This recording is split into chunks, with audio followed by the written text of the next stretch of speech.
안녕하세요. 머니케어 뉴스에서 오늘은 여러분들한테 노후 준비에 대한 색다른 준비 방법 뭐 이런 것들을 이야기 한번 드려보도록 하겠습니다. 사실 인생 살면서 제가 생각하는 것 중에 하나는 노후 준비가 가장 힘든 것 같아요. 왜냐하면 일을 안 하면서 먹고 살 준비를 해야 되는 거니까요. 직장 구하는 거요? 뭐든지 하면 되죠. 자, 그런데 직장을 구하려고 해도 구해지지 않는 그런 나이도 언젠가 우리가 다가오는 거 아니겠습니까? 자, 그래서 우리가 뭐 경제적 자유라든지 여러 가지를 또 생각해 보다 보면 항상 고민이 되는 문제가 우리가 노후 생활 30년 이상의 삶입니다. 그 부분에 대해서 또 우리가 좋은 준비 방법이 있어요. 그래서 늘 가지고 있는 전통적인 준비 방법 제외하고요. 우리가 또 한번 색다른 방법을 한번 생각해 보는 것이 상당히 중요한 시절이 됐다라고 생각을 하고 있습니다. 노후 생활비 중에 적정 생활비가 한 뭐 314만 원 정도 된다는 통계청 자료도 있고요. 뭐 국민연금관리공단에서 나온 자료는 조금 더 낮기도 하고요. 어쨌든 300만 원 이상의 돈이 항상 필요하다. 샘솟는 자산이 있어야 된다라는 것들에 대해서만큼은 분명한 사실임에 틀림없습니다. 그런데 여러분 노후 준비가 잘 되어져 있습니까? 사실 45세 정도 넘어가면서부터는 그런 걱정이 살살 들다가 50세가 넘어가면 어떡하지? 그래서 뭐 할 수 없다. 계속 평생 일을 해야 된다. 이런 결론이 나오시는 분들도 있긴 하겠지만 우리가 생각해보는 우리의 라이프에서 가장 소중한 것들은 바로 어떻게 보면 은퇴 이후의 삶이 가장 아름다워야 인생이 마무리도 잘 되는 거 아닐까라는 것들이라고 생각을 하고 있습니다. 그런 점들을 위해서 제가 오늘 도움을 하나 드리는 팁을 하나 드리려고 하는 내용을 준비해 봤습니다. 오늘 한번 잘 들어보시고요. 도움이 되셨으면 좋겠다는 생각으로 이야기 한번 나눠보시죠. 먼저 노후 준비하면 정말 그렇죠. 젊은 분들한테 노후 준비 이야기하면 직장을 가질 때부터 노후를 위해서 뭐 준비하세요라고 하면 완전 짜증을 냅니다. 그렇죠? 자, 그건 떠나서 우리가 생각해 보면 일단 이 방송을 보시는 분들은 연령이 어느 정도 있다라고 저는 생각을 하고 이야기 한번 드려보도록 하겠습니다. 이미 30대까지는 오늘 이거 보지 마세요. 그리고 자, 40대 이상인 분들은 당면한 현실이 멀지 않았으니까 우리가 살펴보도록 하겠습니다. 노후 준비하는 이유 중에 간단하죠. 죽을 때까지 일하기 싫어서. 뭐 당연한 사실이겠죠. 죽을 때까지 일한다는 사실만 해도 끔찍하지 않겠습니까? 자아실현, 경제적 자유, 편하게 살고 싶어서. 자, 그런데요. 자아실현이나 경제적 자유, 편하게 살고 싶어서 이 부분은 말입니다.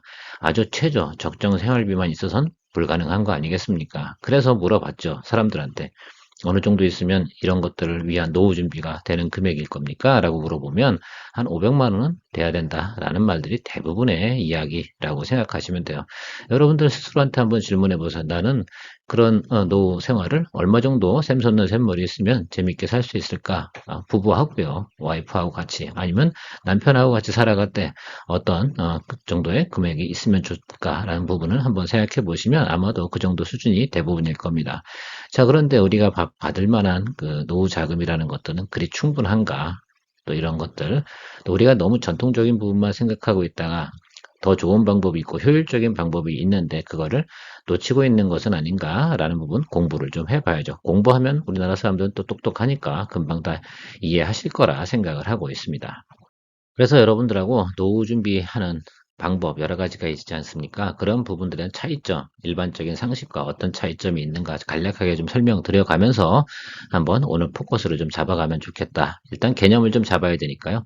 저축으로 여러분 노후 준비가 가능하십니까? 지금 금리가 몇 퍼센트인데요. 요즘 시중에 가서 적금을 붓든 아니면 또 목돈이 생겨서 이자를 받든 그래서 생활이 가능할까요? 10억 원이 있어도 2천만 원밖에 수령이 안 되겠죠. 자, 그러면 이건 10억 가진 사람이 살 수가 없는 그런 내용들입니다. 그러니까 이것도 불가능한 부분이다라고 생각하면 될 것 같고요. 현실적으로 말입니다. 네, 국민연금을 생각해 보면 우리가 2026년만 돼도요, 수급자가 800만 명 육박하고요, 2040년이 되면 1600만 명 이상이 수급 대상자라고 합니다. 자, 그러니까 무슨 문제가 생깁니까? 수급량을 줄이든가 아니면 지급 시기를 뒤로 미뤄야 되는데 지급 시기 뒤로 미룬다고 세상이 달라집니까? 그렇지 않잖아요. 어차피 그 밀려나가는 거 이연하는 건데 그걸 뭐 그럼 70세로 갈 거예요? 그럴 수는 없을 거고 결국은 그러면 수급의 금액을 낮추는 방법밖에 없는데 그것도 언젠가는 큰 정치적 타협이나 여러 가지 문제가 국민적 대화 이런 것들이 필요한 시점이 올 거라고 생각을 합니다. 지금 현재 나오는 평균 수급액도 70만 원 정도 전체 평균은 그 정도밖에 안 되고요. 또 직장 20년 다니신 분 이 정도 수준이 평균이 125만 원 이 정도 수준이라고 하는데 이것도 사실은 크게 부족한 금액이면 틀림이 없습니다. 자, 그래서 우리가 생각하는 500만 원을 달성하기는 쉬운 것이 분명히 아닐 것 같습니다. 개인연금은 좀 어때요? 물론 과거 2000 제가 알기로 3년 정도 이전까지는 확정금리 한 5%까지도 그나마 찾아볼 수 있는 곳이 있었어요. 자, 그런데 지금 같은 경우는 거의 그런 곳은 없죠. 그러니까 실질적으로 우리가 그 금리적인 재테크적인 확률은 별로 없는 겁니다. 뭐 정신적으로 연금 받는 이런 것들은 의미가 있을지 모르겠지만 그러려고 하면 내가 낸 돈 내가 받는 개념이 되는 게 개인연금의 현재 추세다. 물론 이 중에 다른 것도 좀 있긴 합니다. 한두 상품 정도는. 그런데 대부분 그런 것들을 완납하기도 상당히 어렵다. 이런 부분도 우리가 생각해 봐야겠죠. 퇴직금은 어떻습니까? 퇴직금 한 2억 원 정도 받았다고 가정해 봅시다. 그걸로 뭘 하겠습니까? 앞으로 저축이나 예금을 통해서는 불가능하고요. 그러면 어떤 다른 방법을 해야 되는데 창업은 좀 어때요? 창업하게 되면 여러분 성공 확률이 5%, 잔존 확률이 10%, 그래서 전체의 90%는 실패하고 10%만 생존하는 이런 거지 않습니까? 그 엄청나게 20년, 30년 이래 받은 퇴직금을 가지고 그곳에 투자하면 어떻게 됩니까? 실패 확률이 90%면 이건 주식 투자 확률보다 더 낮은 확률이에요, 실제적으로. 그래서 사실 문제가 많이 되는 겁니다. 뭐 누구나 할 수 있는 치킨집, 커피숍, 뭐 너무 많습니다. 이것이 앞으로 노후 생활을 하는데 상당히 도움이 될까? 아니죠. 우리 노령화 사회로 갑니다. 전체적으로 소비가 감소하는 사회로 가는 것들이죠. 그런 것들은 특화되지 못했기 때문에 생존하기가 더더욱 어려울 거예요. 많은 기업들도 지금 그런 부분에 대해서 상당히 고민을 많이 하고 있고, 금융기관 같은 경우는 지금 실버 비즈니스 투자에 대해서 상당히 고민을 많이 하고 있는 것도 현실적인 부분이기도 합니다.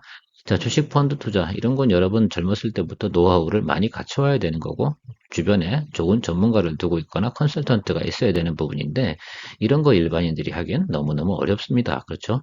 이런 뭐 VIP 서비스 이런 거 누구한테만 해줘요? 금융기관에서. 당연히 VIP한테만 하죠. 그쵸? 부자들한테. 이게 실제로 접근하기가 상당히 어려운 것도 현실적인 문제입니다. 야, 부동산 임대 한번 생각해 볼까요? 부동산 임대는 상당히 캐펙스가 많이 들어가는 겁니다. 목돈이 엄청나게 많이 필요하다 이런 말씀을 드리는 겁니다.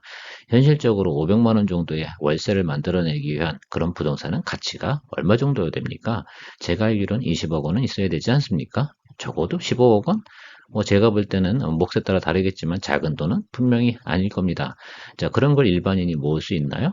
또 그렇게 해서 생활을 할 수 있을까? 또 나는 내가 살고 있는 집도 분명히 존재해야 되지 않습니까? 그래서 제가 말씀드리는 건 최저 생활 기준은 아니에요. 정말 사람답게 살고 재미나게 어떤 노후 생활 할 수 있는 그런 부분까지 고민해 보자는 겁니다. 어차피 준비할 거니까. 그러고요. 자, 주택연금 부분 한번 제가 이야기 드려보면 이 부분은 제가 좀 많이 반대하는 부분이에요. 금융학적으로도 좀 이해가 좀 안 되는 부분이기도 합니다. 내가 뭐 30년 일해가지고 집 하나 겨우 마련을 했는데 그 집 자체가 어떻습니까? 내가 노후 생활을 위해서 조금 생활비 받고 그리고 나중에 내가 죽으면 내 배우자까지 사망하면 그 권리를 은행에다 넘겨준다? 자, 그러려고 한다 그러면 은행에서는 뭘 하겠습니까? 이걸 평가를 해서 줘야 될 거 아닙니까? 계산을 해보면 말입니다. 이게 금리로 따지면 한 3% 정도밖에 되지 않는 거예요. 그러면 실제적으로 내가 어떻게 되면 이게 부동산에 예를 들면 물가 상승률로 해서 가치가 올라가는 부분, 그 정도밖에 내가 그거 빼먹고 나중에 돌려주는 개념밖에 되지 않거든요.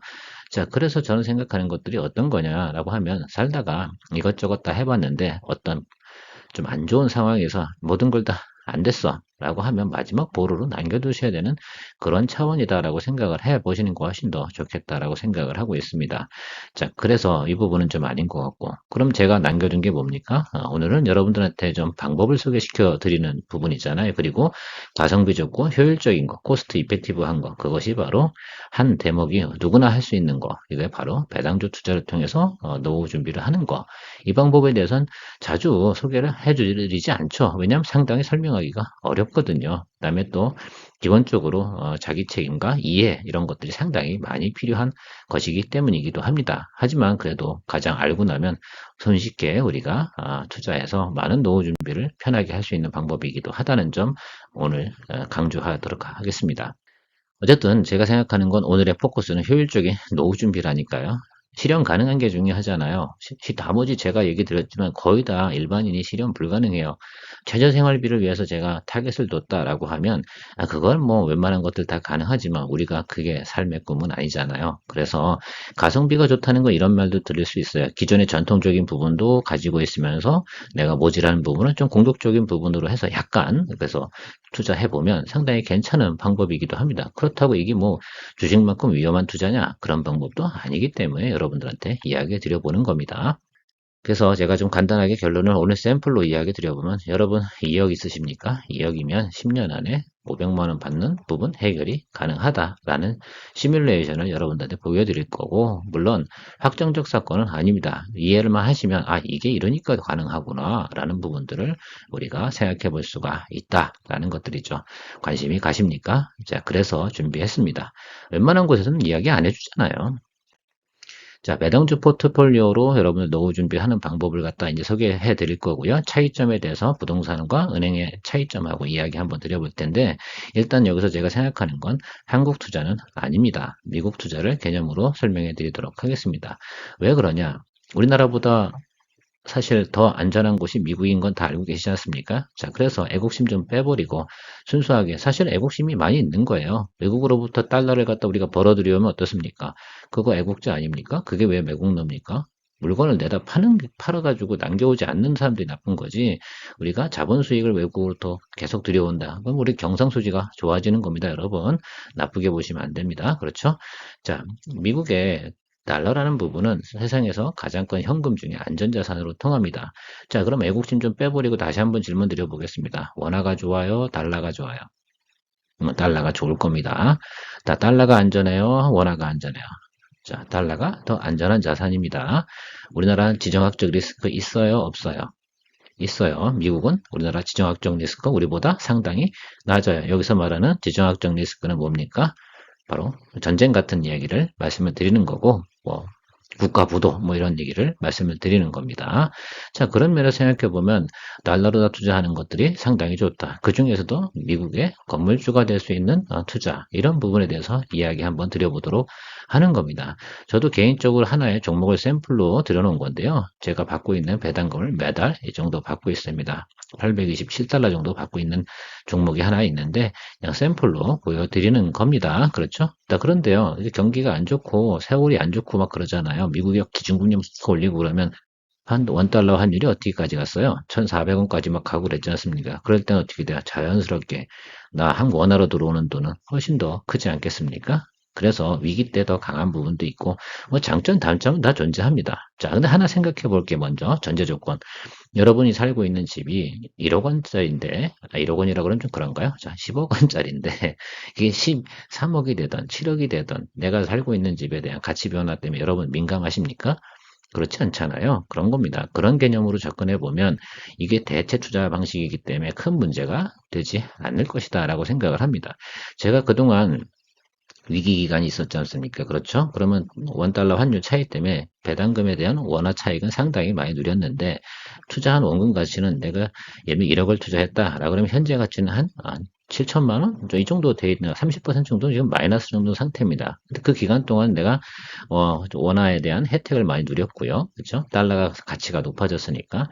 자, 그 다음에 다시 한번 미국 기준금리를 낮추게 되면 저의 자산 가치는 다시 올라갈 겁니다.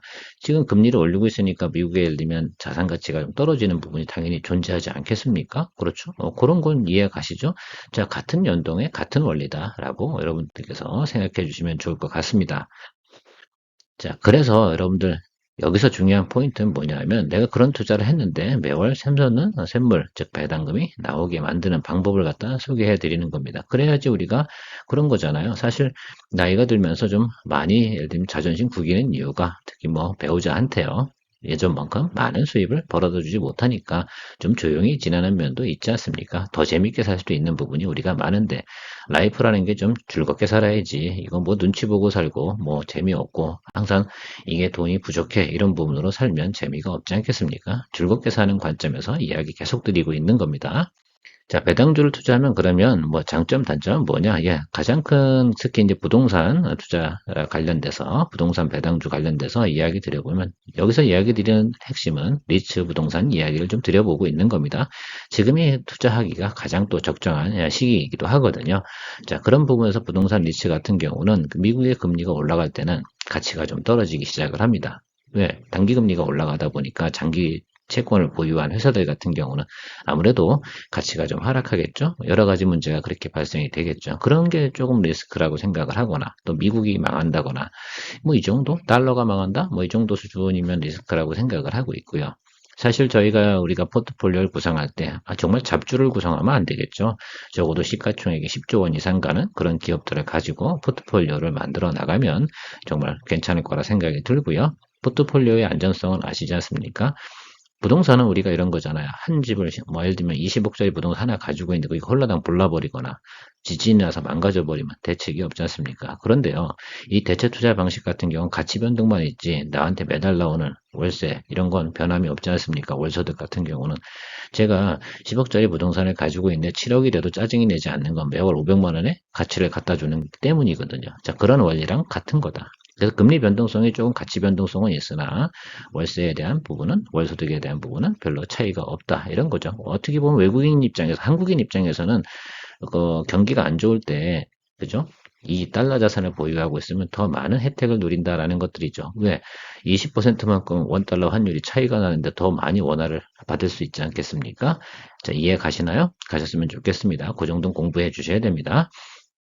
그러니까 배당주 투자할 때 고려하실 때는 장기적인 안정적 수익 이게 핵심이거든요. 그래서 그런 부분들 여러분들 위험성까지도 고려하시고 이해를 하시는 거지. 예, 그런 거예요.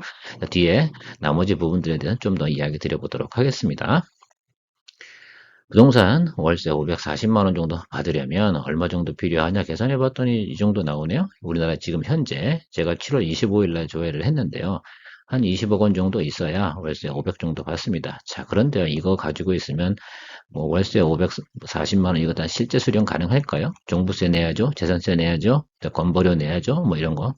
물론 건보료는 모든 소득에 따라 붙는 거니까 제외한다고 그러면 재산세와 종합부동산세 내고 나면 이거 아마 제 생각에는 400만 원 정도밖에 안 될 것 같습니다. 어쨌든 큰 돈이 들어간다라는 말씀 드려보도록 하겠습니다. 이거 일반인이 사실 20억 불가능하죠. 자, 다음에 또 은행에서 한번 준비하는 방법을 생각해 볼까? 금리도 높게 쳐줬어요. 3% 세금 안 낸다, 조금 낸다라고 생각해 보고 계산해 보면 대신에 또 금융소득 종합과세 조건은 제외하고 했어요. 얼마 필요하냐? 월 500을 받으려면 24억 원이 있어야지 월 500 정도 수령이 가능한 조건이 된다. 여러분 이것도 어떻게 실현 가능합니까? 24억을 갖다가 제가 알기로는 25년 정도 그럼 평균적으로 25년을 일했는데 연봉이 1억씩 이 평균 받았다고 하더라도 25년 일이야 25억 받은 건데 그럼 한 푼도 안 쓰고 사나요? 참 이상하죠. 그러니까 사실 현실적으로는 좀 어려운 부분들이 많습니다. 일반인은 거의 어렵다고 봐야 되는 것들이 맞겠다. 자, 그래서 좀 현실적인 방법을 제가 한번 제안해 보도록 하겠습니다. 자, 2억 원은 모으실 수 있습니까? 예, 모으실 수 있다고 가정을 하고요. 자, 이게 언제까지 모으면 좋겠냐? 빠르면 빠를수록 좋겠죠. 뭐, 40살에 시작하든. 자, 여기서 기준치는 45세 정도 됐는데 2억 원 정도의 캐시는 있고 난 노후 자금을 확실히 준비할 거야 라고 한다는 가정을 좀 해보면 55세쯤 돼서 어떻게 될까라는 부분을 가정해 본 겁니다. 자, 연간 배당률은 10%짜리. 지금 미국의 부동산 리츠는 10% 정도 포트폴리오 만드는 건 그리 어렵지 않습니다. 그 다음에 월 배당 나온 게 나오니까 어때요? 100만 원 정도는 계속 더 낼 수가 있겠죠? 그 다음에 업사이드로 한 10% 정도씩은 더 늘려갈 수가 있을 겁니다. 왜 그러냐 하면 2억 정도 되면 연에 배당금이 한 10% 정도 된다고 하면 2천만 원에 세금 제하고 나면 한 1,700만 원 정도 실수령이 가능할 거예요. 그 나중에 종합소득세 조금 내고 그러면 실제적으로 월 100만 원 정도는 내가 다시 토탈 리턴 개념으로 따져보면 다시 한번 100만 원을 매월 재투자할 수 있거나 나온 걸 다시 리턴할 수가 있습니다.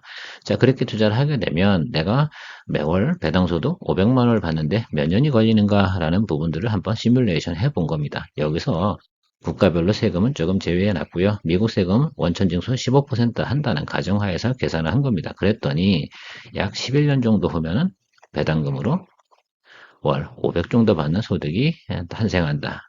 그러면 내가 실질적으로 배당금을 다시 재투자했으니까 총 투자 원금은 얼마냐라고 하면 4억 2천. 그러니까 뭐 경우에 따라 조금 다르겠지만 4억 2천에서 뭐 한 5억 이 정도 된다고 하면 이 정도는 누구나 투자 가능하지 않습니까? 이게 무슨 뭐 이런 거잖아요. 그래서 20년, 30년 거쳐서 하자는 게 아니고 자 45세에 시작해서 자 55세 정도 돼서 끝났어. 야, 이 정도면 누구나 가능하잖아요. 철들은 나이도 45세 정도 돼야지 이제 노후 걱정도 하고 여러 가지 걱정을 하는 게 살아보니까 여러분 다 그렇지 않았나요? 저만 그런가요? 예. 글쎄요, 45세 돼서 이런 생각 안 하시는 분들 꽤 많으실 텐데요, 뭐. 예. 어쨌든 사람마다 느끼는 나이는 다 다르겠지만, 이런 부분들이 존재한다라는 것들 있죠. 어때요? 이 정도 금액이면 실현 가능한 거 아닙니까? 아까 20억보단 훨씬 더 저렴한 거 아닙니까? 자, 이게 바로 마법이라고 생각하시면 됩니다.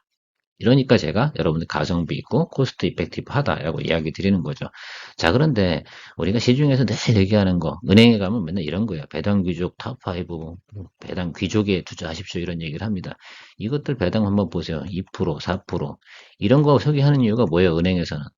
아, 지들이 주는 금리가 3% 전후하니까, 이건 근데 조금 투자 방식인데요. 라고 하면 사람들이 뭐라고 해요? 그러면 에이, 적금 볼래요? 이렇게 가겠죠? 이렇게 해서는 안 된다라는 것들입니다. 그렇죠? 근데 실제로 그렇게 위험할까요? 여러분, 투자하는 방식에, 주식에 투자하는 방식은 여러 가지가 있습니다. 막말로 삼성전자 투자하는 방식도 있고, 예를 들면 보수적인 방법도 있는데, 배당주 투자 같은 경우, 특히 부동산 리츠 투자 방법은 상당히 공격적인 방법은 아닙니다. 가치 변동에서 내가 둔감하다. 그럼 지금 배당률이 나한테 상당히 마음에 든다. 그러면 월세 소득이 높은 걸 선택하는 거죠. 부동산 중에 월세 소득 많은 걸 원하시겠습니까? 아니면은 그냥 가치 상승을 위해서 투자하는 게 더 좋은 겁니다. 이건 선택적인 요소잖아요. 나이가 많다고 하면 저는 분명하게 월 소득이 많이 나오는 부동산을 선택할 가능성이 상당히 높다고 생각하는데 같은 원리다. 그 원리에 대해서는 제가 대면으로 설명드릴 수 없기 때문에 좀 아쉬운 부분은 좀 있긴 하지만 좀 이해를 잘 해보시기 바랍니다. 우리나라 분들은 뭐 또 공부하기 시작하면 금방 됩니다. 그쵸? 자, 5% 배당 수준이 안전한 걸로 해보면 28년 걸려요. 이걸로는 가성비가 안 맞습니다. 그렇다고 안전하냐? 리스크는 똑같아요. 10%짜리나 5%짜리나. 배당 수익률이 낮으면 더 안전할 것 같죠? 그렇지 않습니다. 그 부분은 다른 거죠. 왜 주가 상승 변동폭이 그만큼 크기 때문에 배당을 갖다가 90% 이상 주지 않는 거죠. 리츠 같은 경우는 좀 더 여러분들께서 아마 여러 가지 공부를 좀 더 해보시면 이 원리가 수익의 90%를 뭘로 주는 거예요? 배당을 주는 게 미국 리츠의 기본의 원리입니다. 그래서 10% 갖고 있기 때문에 자산 가치 변동밖에 없는 거죠. 그 PBR 1에서 좀 아래쪽으로 0.7에서 0.9 이 정도 사이를 왔다 갔다 하는 그런 요소라고 생각하고요. 특별히 요즘 같은 때만 제외하고 말입니다. 자, 그러면 그만하고 좀 포트폴리오 좀 보여줘봐. 넌 어떻게 구성하고 있는데 그래서 제가 가지고 있는 거 몇 가지 한번 보여드리도록 하겠습니다. 자, 글로벌 랜리스라는 회사가 있고요. 여긴 배당률이 14.44%라고 생각하시면 되고요. 스텔란티스, 제가 다 부동산 리츠에 투자하지는 않죠. 예를 들면 자, 그러면 이거는 여러분 잘 아시는 마세라티라고 생각하시면 될 것 같아요. 마세라티 만드는 공장 생산하고 설비하고 이런 것들 합니다. 자, 리얼티 인컴, 부동산 리츠 회사죠. 여기가 배당률이 뭐 4.89 정도밖에 되지 않는데요. 실제로 매당 배당률을 갖다 증가시키고 있습니다. 그래서 10년 정도 되면 한 8% 정도로 총 내가 배당 수익이 늘어나는 개념으로 좀 생각해 주시면 되겠어요. 그만큼 배당을 증가시키는 회사. 그래서 리얼티 인컴이 상당히 인기가 많은 거고요. 자, 브룩필드 리얼 에셋 인컴 펀드 같은 경우는 이 BFL 같은 경우는 여러분 그 여의도 가면 ISC 건물인가요? IFC. 죄송합니다. IFC 건물이 있는데 그가 모 회사라고 생각하시면 되고요. 배당률이 14.27 라고 생각하시면 됩니다. 파이자 잘 알고 계시죠? 배당 4.39. AGNC 인베스트먼트 여기는 미국의 주택 보증 채권 이런 것들을 갖다가 트레이딩 하면서 배당을 주는 회사 캐피탈리즘인데요. 이렇게 생각하시면 14.26 정도 됩니다. 이 전체적인 걸 쭉 포트폴리오 짜면은 한 10% 정도의 배당 성향을 맞출 수가 있는 것들이죠. 이것도 지금 같은 시절이니까 가능한 거죠. 아마 미국이 금리를 인하하기 시작하려면 이 배당률들은 왜 주가가 올라가다 보니까 어떻게 됩니까? 가격이 올라지겠죠. 그래서 여러분들 미국이 금리 인하하기 직전에 여러분들이 어떻게 해볼까에 대해서 스터디 다 맞추시고 고민을 맞추시는 게 상당히 중요한 타임입니다. 투자 관점에서도 보면 부동산도 이래요. 비쌀 때 사는 게 좋아요? 쌀 때 사는 게 좋아요? 쌀 때 사는 게 좋으시지 않습니까? 그렇죠. 같은 원리다. 지금이 싼 구간입니다. 부동산 쌀 때 같이 싸요. 왜냐하면 대체적으로 이런 것들은 어떻게 돼요? 원래 순자산들은 크게 변동폭이 없으니까 가치 변동에 대해서 어떤 매크로 변수에 따라서 움직이게 되는 것이다 라고 이야기 드리도록 하고요. 자, 다시 한번 이야기 드리자면 부동산은 20억 필요한데 여러분 이건 얼마 필요하다고요? 2억 원이면 충분히 가능하기 때문에 총 투자 금액도 5억 원 정도 안쪽입니다. 자, 그러면 여러분 누구나 다 할 수 있는 거 맞습니다. 그러니까 한번 나이가 들어가시기 전에 충분히 고민해 보시고 또 이런 거잖아요. 중요한 건.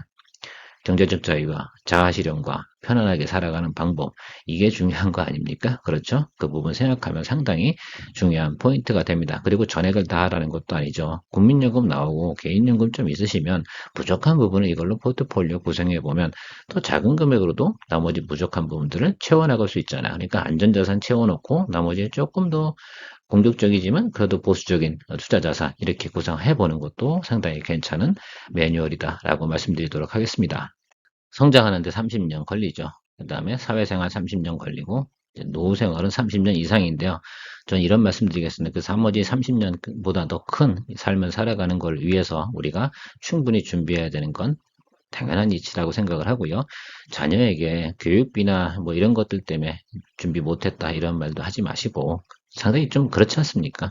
그래서 우리의 삶이니까 좀 더 스터디 해보시고 관심 많이 가져보시고 내가 할 수 있는 것이다. 나 이제 할 수 있는 것 같아라고 그런 믿음까지 오셨을 때 한번 고민해 보시면 좋겠습니다. 자, 평범함 속에선 특별함이 존재하지 않습니다. 부자들은 대부분 남들과 다른 방법을 통해서 부자가 됐다고 하죠. 노후 준비도 남들과 똑같은 방법으로 해서는 답이 나오지 않습니다. 그래서 또 한 번 더 고민해 보시고 참조해 보시면 좋겠다. 오늘 머니케어 뉴스 케어맨이 여러분들한테 색다른 노후 준비 방법에 대해서 설명 한번 해드려봤습니다. 관심 많이 가져보시기 바랍니다. 감사합니다.